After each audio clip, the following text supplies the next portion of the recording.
नमस्कार, आप सभी का स्वागत कृषि दर्शन में। मैं हूं मुकुल शर्मा। कृषि दर्शन में हर रोज आपके लिए नई नई जानकारी हम लेकर आते हैं और इसके लिए कार्यक्रम में हैं 3 सेगमेंट। पहले हम बात करेंगे विज्ञान और किसान की, जिसमें आपको जानकारी देंगे बतख पालन के बारे में। कृषि स्टार्टअप में आपको हम जानकारी देंगे आज मधुमक्खी पालन के बारे में, और खासतौर से फार्मिंग इंडिया की अगर बात की जाए तो आपको बताएंगे कृषि शिक्षा का किस तरीके से विस्तार करने के लिए योजनाएं चल रही हैं। तो चलिए शुरुआत करते हैं कार्यक्रम की।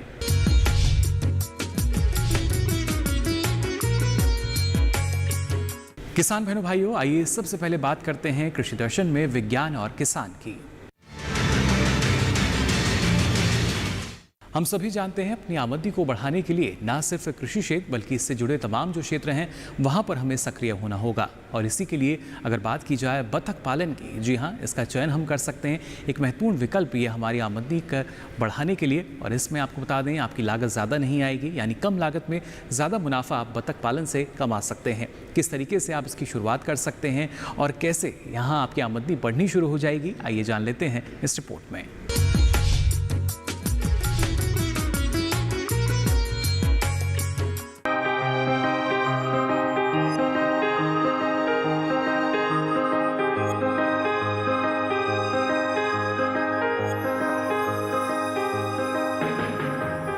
खेती के साथ साथ बतख पालन तेजी से बढ़ता व्यवसाय है। इसे शुरू करने के लिए सबसे जरूरी आसपास पानी के स्रोत का होना है, जहां बतख आसानी से प्रजनन कर अंडे दे सके और विचरण कर सके। इसके लिए कृत्रिम तालाब बनाकर भी बतख पालन किया जा सकता है। बतख से अंडे और मांस दोनों ही रूप में मुनाफा कमाया जा सकता है। आमतौर पर उन्नत नस्ल की बतख एक साल में 300 से ज्यादा अंडे देती है। अंडे का वजन 65 से 70 ग्राम के बीच होता है।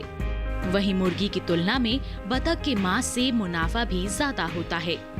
इस तरह देखा जाए तो बतख पालन घाटे का सौदा नहीं है। बतख पालन से पहले किसान सुनिश्चित करें कि बाजार व्यवस्था कैसी है, साथ ही उस स्थान की जलवायु बतख पालन के लिए अनुकूल है या नहीं। साथ ही बतखों की उन्नतशील किस्मों का चयन स्थान की मांग के हिसाब से ही करें। इनका आवास और प्रबंधन बहुत सरल होता है। बतख के लिए महंगा फीड खरीदने की जरूरत नहीं होती। वे कीड़े, घोंघे, कवक, रसोई के कचरे जैसी सब्जियां, चावल से अपना आहार पूरा कर लेते हैं। इसके अलावा यदि अंडे का उत्पादन और आकार में वृद्धि के लिए मकई, फलियां और अन्य अनाज दिया जा सकता है। बतख के 3 सप्ताह के बच्चों के भोजन के लिए 2700 किलो कैलोरी और 20% प्रोटीन की जरूरत होती है। 3 सप्ताह की उम्र के बाद प्रोटीन का स्तर 18% होना चाहिए। बतख को एक वर्ष में 50 से 60 किलो भोजन की जरूरत होती है। हमारे देश के कई हिस्सों में धान की खेती के बाद धान के खेतों में बतखों को छोड़ दिया जाता है, जिससे बचे हुए धान को खाकर बतख के आहार की पूर्ति तो होती ही है, साथ ही बेहतर अंडा उत्पादन भी होता है। आजकल किसान समन्वित बतख पालन में ज्यादा रुचि ले रहे हैं। इसमें बतख के साथ साथ मछली पालन कर आय को बढ़ाया जा सकता है। इस तकनीक को इंटीग्रेटेड तकनीक कहते हैं। इसके लिए तालाब ऐसे स्थान में बनाना चाहिए जहां साफ पानी आसानी से उपलब्ध हो सके। बतखों के लिए बनने वाला बाड़ा तालाब के ऊपर बनाएं। इससे बतखों द्वारा गिराया गया भोजन तालाब में जाएगा, जिसका उपयोग मछलियों द्वारा किया जा सकता है। 1 हेक्टेयर के तालाब में 500 से 600 बतख पाली जा सकती हैं। इसके अलावा धान के साथ समेकित कृषि के साथ भी बतख पालन किया जा सकता है।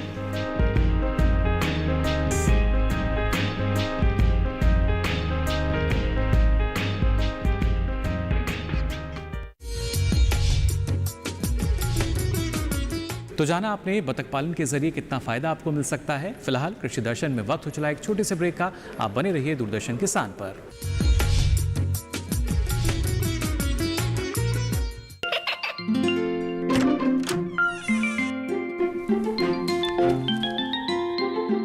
ये क्या हो रहा है?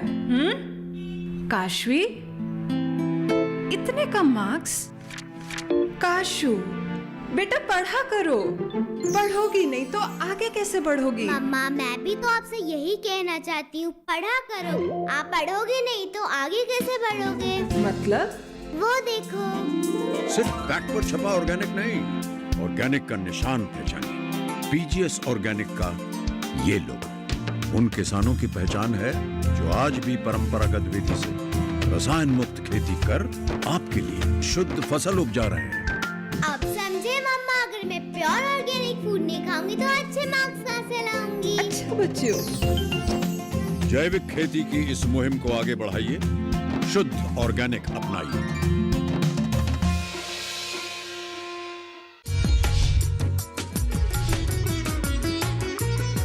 ब्रेक के बाद आप सभी का एक बार फिर स्वागत कृषि दर्शन में। अब चलिए बात करते हैं कृषि स्टार्टअप में मधुमक्खी पालन की।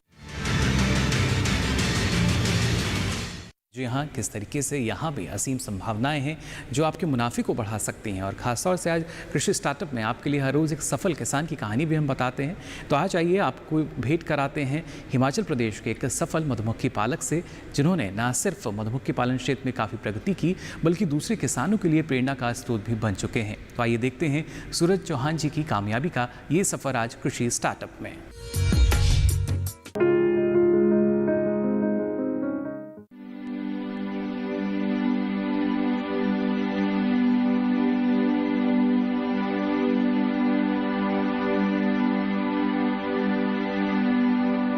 खेत में रखे लकड़ी की ये बक्से मामूली नहीं है।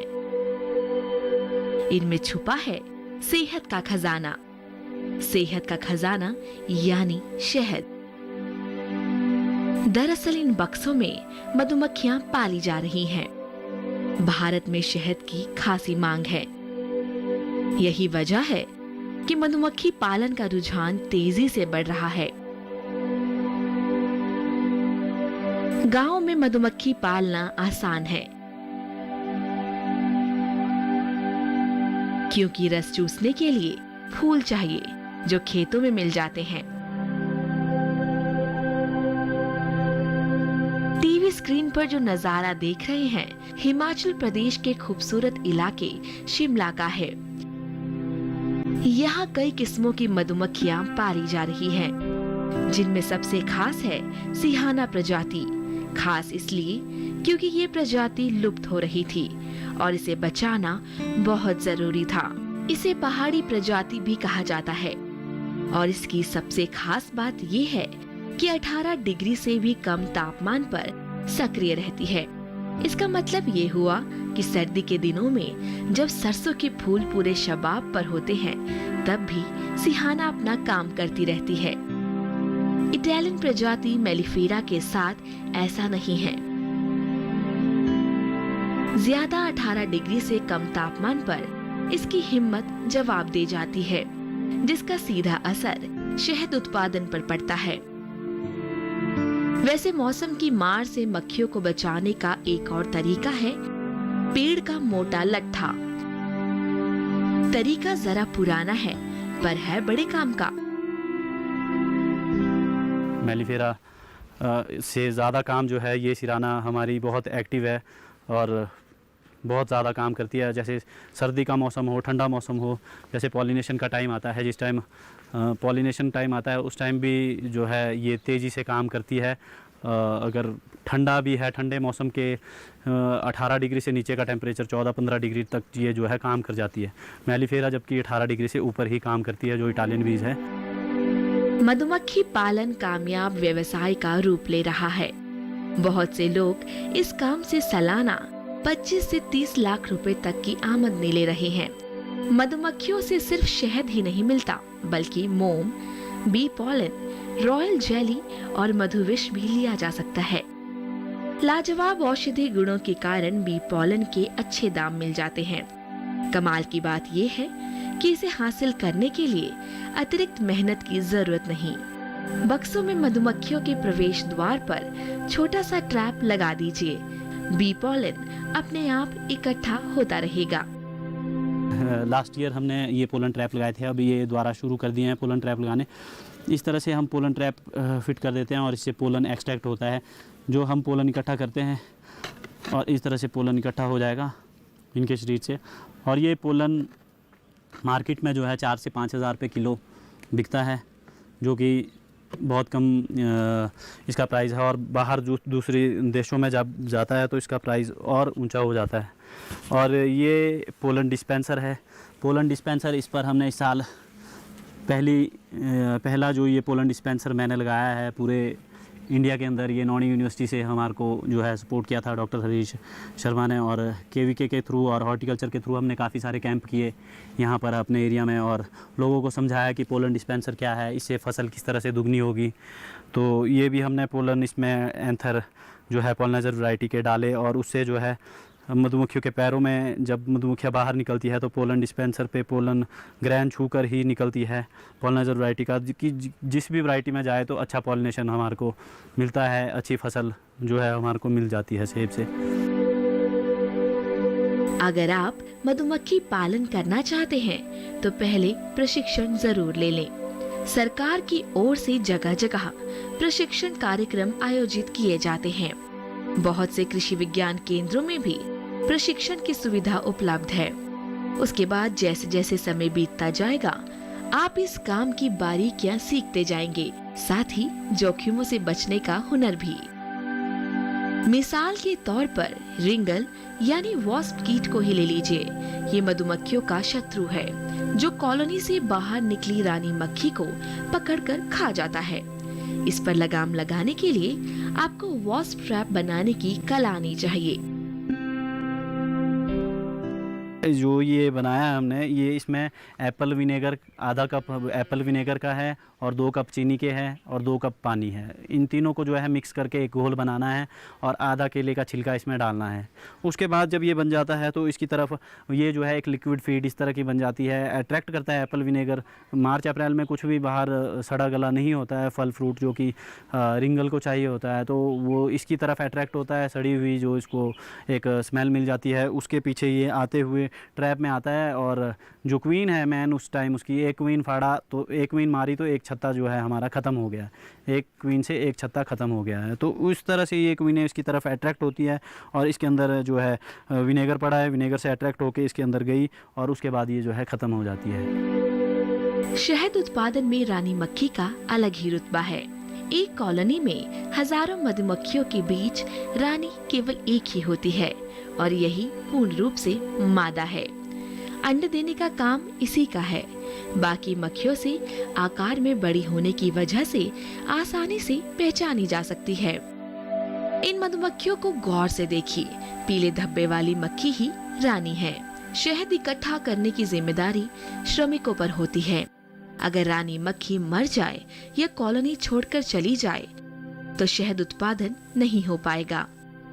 आज हमारे वैज्ञानिकों ने ऐसी रानी मक्खी इजाद कर ली है जो कॉलोनी छोड़कर नहीं जाती।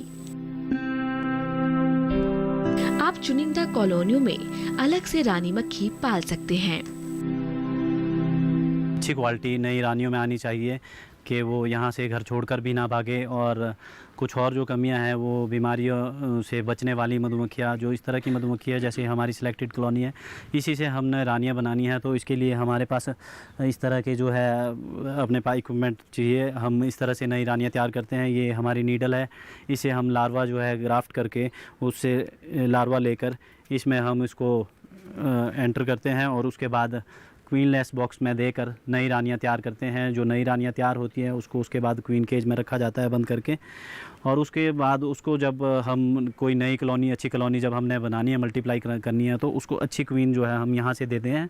अच्छी क्वीन देने के बावजूद जो है उसमें वो क्वालिटी आती है जो कि पिछले कॉलोनी में जो हम देखते हैं 2-3 साल से अच्छा काम कर रही है, अच्छा शहद हमारे को दे रही है, अच्छा जो है वो काटती भी कम है और जो है वो भागती भी कम है, और इस तरह की जो बीमारियां भी हैं उनमें कम है। इस तरह की क्वीनें हम तैयार करते हैं और इस तरह से जो अच्छी क्वीन तैयार करने के बावजूद जो है उसको इस केज में रखते हैं।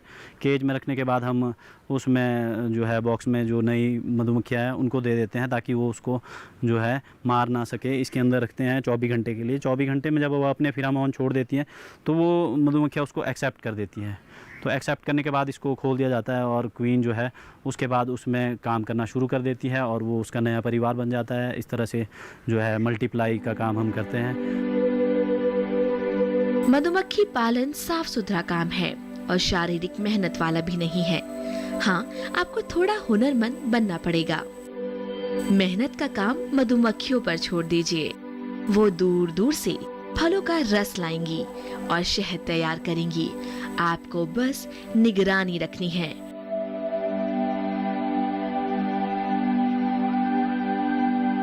और उनकी छोटी छोटी जरूरतों का ख्याल रखना है।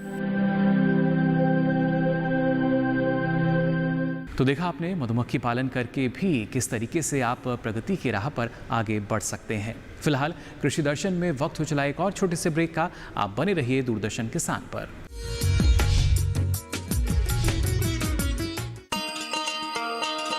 किसान भाइयों गांठ बांध लो, गांठ बांध लो। बात बहुत है काम की, समृद्धि के पैगाम की। मिट्टी के मिजाज को समझो, मिट्टी के हर राज को समझो। मिट्टी की तुम जांच कराओ, मुफ्त सॉइल हेल्थ कार्ड ले जाओ। कभी मुनासिब बीज लगाओ, सही किस्म की खाद ले आओ। जितनी जरूरी उतनी डालो, सही मात्रा खुद पहचानो। इसको अपना मंत्र बना लो, मिट्टी की सेहत को जानो। बात बहुत है काम की, कम लागत अधिक वरदान की। किसान भाइयों गांठ बांध लो। आज ही मिट्टी की जांच कराएं, राज्य सरकार के कृषि अधिकारी से संपर्क करें और मुफ्त में सॉइल हेल्थ कार्ड पाएं। कृषि और किसान कल्याण मंत्रालय द्वारा किसान हित में जारी।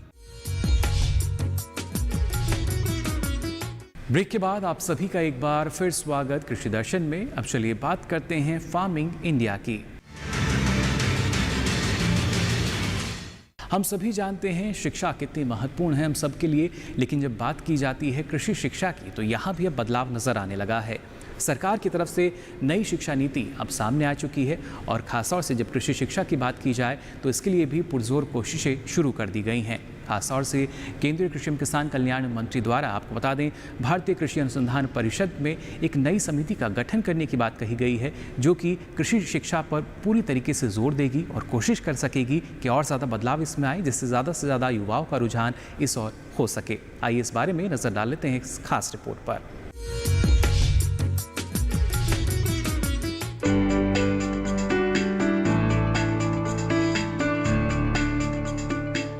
देश में नई शिक्षा नीति के तहत कृषि शिक्षा को बेहतर बनाने के संबंध में बुधवार को केंद्रीय कृषि एवं किसान कल्याण एवं ग्रामीण विकास तथा पंचायती राज मंत्री श्री नरेंद्र सिंह तोमर के मुख्य आतिथ्य में देश भर के कृषि विश्वविद्यालयों के कुलपतियों, डीन सहित कृषि शिक्षा से जुड़े सैकड़ों विद्वानों ने व्यापक विचार विमर्श किया। इस अवसर पर श्री तोमर ने कृषि शिक्षा को और अधिक रोजगारोन्मुखी बनाने पर जोर देते हुए कहा कि नई शिक्षा नीति के माध्यम से कृषि क्षेत्र को उन्नत बनाया जाए। श्री तोमर ने इस संबंध में भारतीय कृषि अनुसंधान परिषद को एक समिति बनाने को कहा है जो अपनी सिफारिशें देगी। श्री तोमर ने कहा कि प्रधानमंत्री जी ने शिक्षा नीति में भी समयानुकूल रोजगारोन्मुखी कृषि में उत्पादकता बढ़ाने वाली तकनीक का प्रवेश कराने वाली तथा वैश्विक मापदंडों को पूरा करने वाली होने पर जोर दिया है। पीएम चाहते हैं कि दुनिया के देशों के लोग हिंदुस्तान की ओर मुखातिब होकर देखें कि मेरा बच्चा भी भारत में पढ़ेगा तो कामयाबी की ओर अग्रसर होगा। इसलिए ये विश्व स्तरीय शिक्षा प्रणाली बनाने के लिए नई नीति आई है। कृषि क्षेत्र में काम करने वाले सैकड़ों संस्थान हैं। ICAR भी विश्व स्तरीय संस्थान है।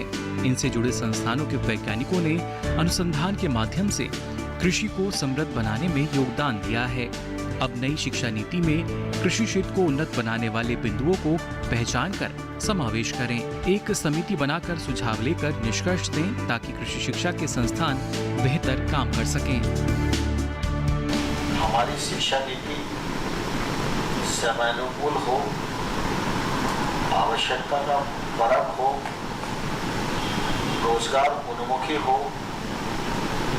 कृषि में उत्पादकता बढ़ाने वाली हो, कृषि में तकनीक का सफलतापूर्वक प्रवेश कराने वाली हो और हमारी शिक्षा नीति वैश्विक मानदंडों को भी पूरा करती हो। आज हिंदुस्तान में शिक्षा बहुत अच्छी अवस्था में है, लेकिन फिर भी हिंदुस्तान के बच्चे को लगता है कि अगर वो किसी दूसरे देश में पढ़कर आएगा तो उसके व्यक्तित्व का और अधिक परिष्करण हो सकेगा, उसकी शिक्षा में, उसकी योग्यता में और मूल्यवर्धन हो सकेगा।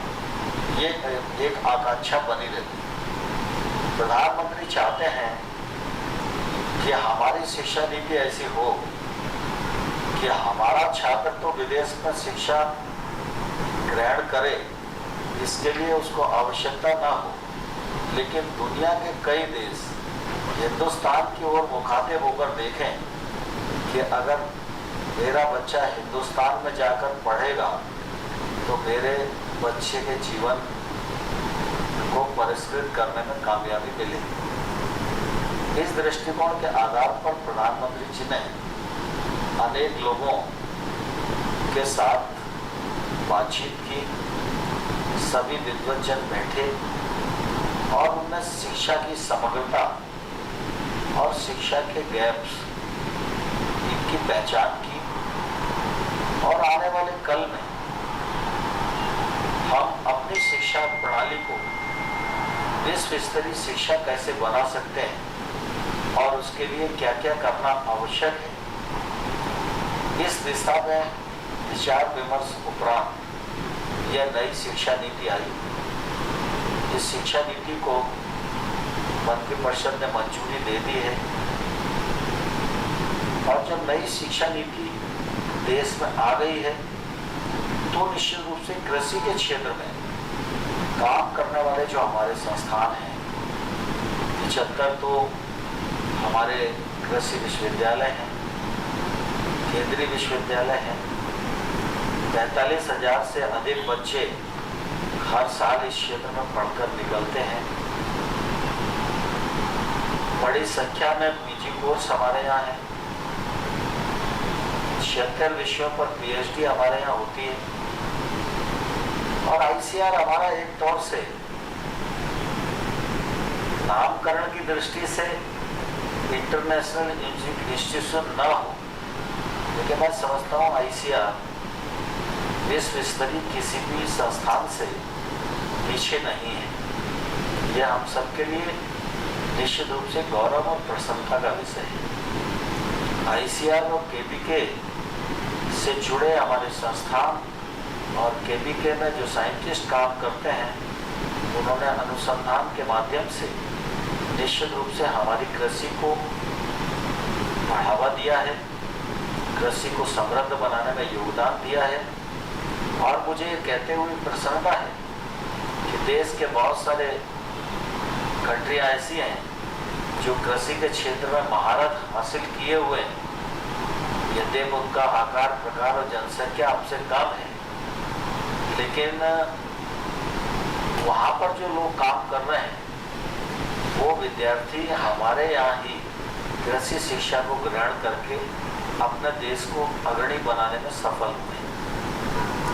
यह हम सबके लिए निश्चित रूप से प्रसन्नता की बात है और इसलिए यह आवश्यक है कि जब नई शिक्षा नीति में कृषि के क्षेत्र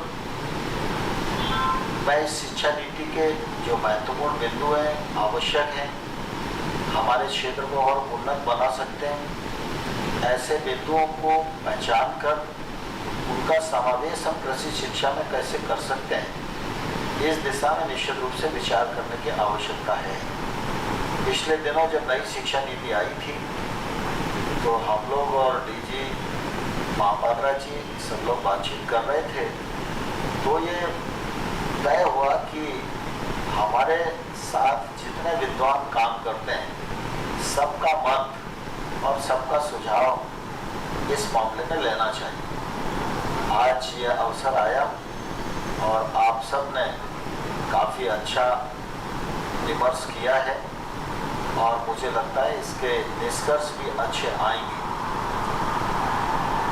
मैं इस अवसर पर डॉक्टर महापात्रा जी को अनुरोध करना चाहूँगा कि एक छोटा ग्रुप उन्हें बनाना चाहिए जिसमें आईसीआर भी हो और हमारे यूनिवर्सिटी के वाइस चांसलर भी हों और इस दृष्टि से कुछ और अन्य विद्वान जिनका योगदान हो सकता है, ऐसा एक छोटा ग्रुप बनाकर आज जितने भी सुझाव आए उनका विश्लेषण करके इस नई शिक्षा नीति को हम कृषि शिक्षा में शामिल करके कृषि के क्षेत्र को और कारगर उन्नति के शिखर पर कैसे पहुंचा पाए, इस मामले में निष्कर्ष देंगे तो निश्चित रूप से हम लोगों को आगे काम करने में सुविधा होगी।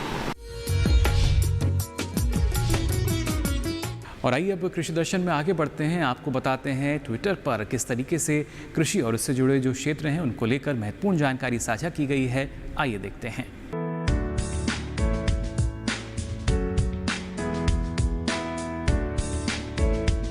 अगर आप अपना कोई सवाल या सुझाव हम तक पहुंचाना चाहते हैं तो आप ईमेल के जरिए भी हमसे संपर्क कर सकते हैं। हमारी मेल आईडी है nationalkrishidarshan@gmail.com। इसके साथ ही पत्र व्यवहार के माध्यम से भी आप हमसे जुड़ सकते हैं। इसके लिए आप हमारा पता नोट कर लीजिए। हमारा पता है कार्यक्रम कृषि दर्शन, कमरा संख्या 58, CPC दूरदर्शन, खेलगांव, नई दिल्ली 110049। हम इंतज़ार रहेगा आपकी प्रतिक्रियाओं का भी, और हम पूरी कोशिश करते हैं जल्द से जल्द कृषि क्षेत्र की जो तमाम जानकारी है वो आपको उपलब्ध करा सकें। लेकिन फिलहाल के लिए कृषि दर्शन में बस इतना ही। दीजिए इजाज़त। नमस्कार।